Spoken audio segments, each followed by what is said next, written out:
Əziz abituriyentlər və şagirdlər, yenidən hər birinizi xoş gördük. Bugün yeni video izahla qarşınızdayım. Bugün izah edəcəyim mövzu sifətin isimləşməsi mövzusudur. Ümumiyyətlə, sifət isimləşəndə itirdikləri və qazandıqları var. Məsəl üçün, sifətin özünə ait xüsusiyyətləri nədir yoldaşlar? Məsəl üçün, əlamət və keyfiyyət bildirir, sintaktik vəzifəsi təyin olmaqdır, necə nəzir hansı sualına cavab verir. Bu sifətə aid xüsusiyyətlərdir. İsimləşən zaman bu xüsusiyyətlərin hər birini itirir.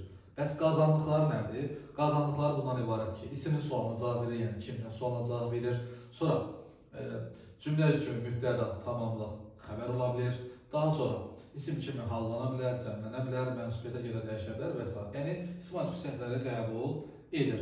Sifətin bir dənə isimləşən zamanı itirmədiyi xüsusiyyət onun dərəcə əlamətidir ki, heç vaxt isimləşən zaman dərəcələrini itirə bilməz.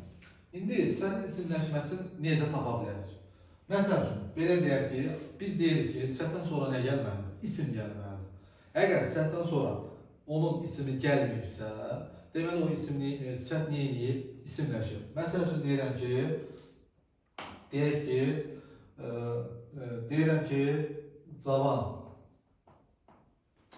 oğlan yolda gedir. Ne edirdi? Gedirdi. O gedən kimdir? Oğlan. Bak burada isim budur. İndi sual verirsən hansı oğlan? Cavan oğlan. Özündən sonra ismi gəlir. Əgər bu ismi burada olmasaydı, məsəl üçün bu formada olsaydı, cavan yola gedirdi. Kim? Cavan. Deməli burada nə elədi? İsimləşdi. Yəni qısa qaydası bundan ibarətdir ki, özündən sonra isim gəlməlidir. Əgər isim gəlməyibsə, nə edəcək? İsimləşəcək. Və yaxud ismə aid hər hansı bir qrammatik şəkilsi qəbul edirsən. Məsəl üçün, cavanlar yolda gedirlər. Bu formada deyə bilərik. Burada cəm ismə aid şəkilsidir. Qəbul edib isimləşir. İndi bir dənə xüsusiyyət ki var, xəbərli şəkilsi. Deməli, sifət xəbərli şəkilsini qəbul edəndə isimləşə də bilər, isimləşməyə də bilər. Bu necə ola bilər? Yəni, qısa konkret deyə bilər ki, xəbərli şəkilsini qəbul edirsə, həmişə isimləşir. Bu fikir yanlış. İsimləşə də bilər, isimləşməyə də bilər.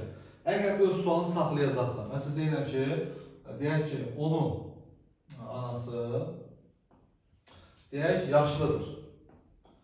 Yaşlıdır. Burada yaşlı sifətdir də, xəbərli şəkilsini qəbul edin. Amma burada öz sualını saxlayın, yaşlıdır, necədir? Öz sualını saxladığı üçün xəbərli şəkilsini qəbul etsə də isimləşmir. Amma başqa bir nümunəyə baxaq. Deyirəm ki, gələn igiddir.